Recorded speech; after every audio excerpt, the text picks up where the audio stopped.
pada kesempatan sore ini ingin kami sampaikan press release tentang perkembangan penyidikan perkara dugaan tindak pidana korupsi pada Kementerian Pendidikan Budaya Riset Teknologi atau Dikbudristek dalam program digitalisasi pendidikan tahun 2019 sampai dengan tahun 2022. Penyidik pada Gedung Bundar sebelumnya telah menetapkan tersangka terhadap 4 tersangka, dan dalam perkembangannya penyidik melakukan pendalaman, pemeriksaan dan pemanggilan terhadap para saksi kurang lebih 120 dan juga 4 ahli. Dari hasil pendalaman, keterangan saksi-saksi dan juga alat bukti yang ada pada sore dan hasil dari ekspos telah menetapkan tersangka baru dengan inisial NAM. Terkait dengan perkembangan ini, di sini sudah ada Pak Dirdik. Untuk waktu dan tepat kami persilakan Pak Dirdik.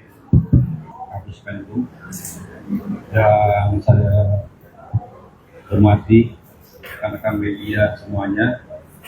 Assalamualaikum warahmatullahi wabarakatuh. Salam, swastiastu, namo buddhaya, salam kebajikan. Sehubungan dengan perkembangan penyidikan perkara dugaan tindak pidana korupsi pada Kementerian Pendidikan, Kebudayaan, Riset dan Teknologi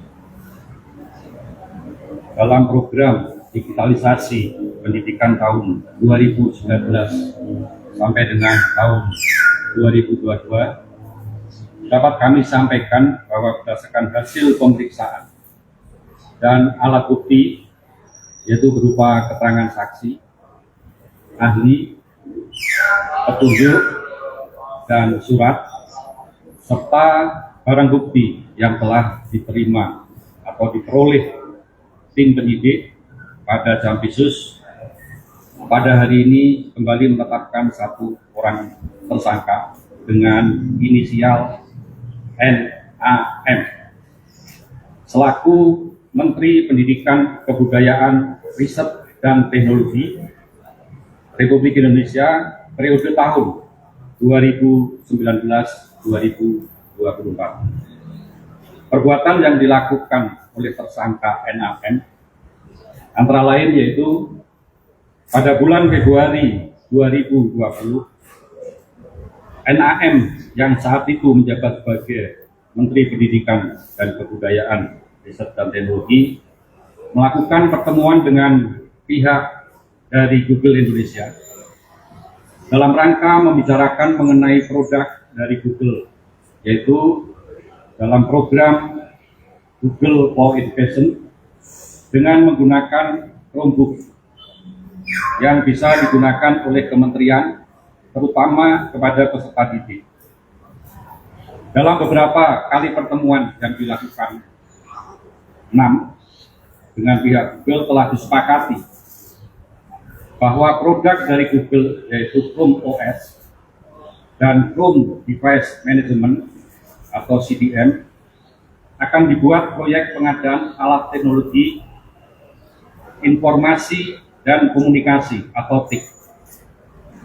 Dalam mewujudkan kesepakatan antara NAM dengan pihak Google Indonesia, selanjutnya pada tanggal 6 Mei 2020, NAM mengundang jajarannya, diantaranya yaitu H selaku Dirjen PAUD Dikdasmen, P selaku Kepala Badan Litbang Kemendikbudristek, JT dan Eva selaku staf khusus menteri telah melakukan rapat tertutup, yaitu melalui via Zoom meeting, dan mewajibkan para staf dalam menggunakan handset atau alat sejenisnya yang membahas pengadaan atau kelengkapan alat TIK, yaitu menggunakan Chromebook sebagaimana perintah dari NAM.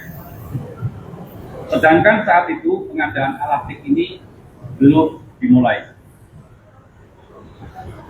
Untuk meloloskan Chromebook produk Google, Kemendikbud sekitar awal tahun 2020, NAM selaku Menteri menjawab surat Google untuk ikut partisipasi dalam pengadaan alat TIK di Kemendikbud.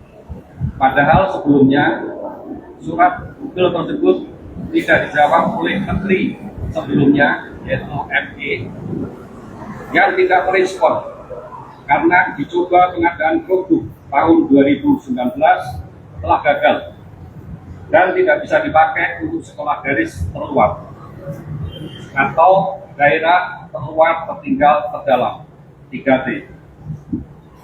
Atas perintah 6 dalam pelaksanaan pengadaan TIK tahun 2020 yang akan menggunakan Chromebook, SW selaku Direktur SD dan N selaku Direktur SMP membuat juknis juklap yang spesifikasinya sudah menguji, yaitu Chrome OS. Selanjutnya tim teknis membuat kajian review teknis yang dijadikan spesifikasi teknis dengan menyebut Chrome OS. 6 pada bulan Februari 2021 telah menerbitkan Permendikbud nomor 5 tahun 2021 tentang petunjuk operasional dana alokasi khusus fisik reguler bidang pendidikan tahun anggaran 2021 yang dalam lampirannya sudah menguji spesifikasi Chrome OS. Ketentuan yang dilanggar: 1. Peraturan Presiden nomor 123 tahun 2020 tentang petunjuk teknis dana alokasi khusus fisik tahun anggaran 2021. Kedua, Peraturan Presiden nomor 16 tahun 2018 sebagaimana telah diubah dengan Peraturan Presiden nomor 12 tahun 2021 tentang pengadaan barang jasa pemerintah. Ketiga, Peraturan LKPP nomor 7 tahun 2018 sebagaimana telah diubah dengan Peraturan LKPP nomor 11 tahun 2021 tentang pedoman perencanaan pengadaan barang jasa pemerintah. Kerugian keuangan negara yang timbul dari kegiatan pengadaan TIK diperkirakan senilai kurang lebih 1.980 miliar, yang saat ini masih dalam penghitungan kerugian keuangan negara oleh BPKP. Pasal yang disangkakan: tersangka 6 disangkakan melanggar pasal 2 ayat 1 atau pasal 3 junto pasal 18 Undang-Undang nomor 31 tahun 1999 sebagaimana diubah dengan Undang-Undang nomor 20 tahun 2001 tentang perubahan atas Undang-Undang RI nomor 31 tahun 1999 tentang pemberantasan tindak pidana korupsi junto pasal 55 ayat 1 ke 1 KUHP.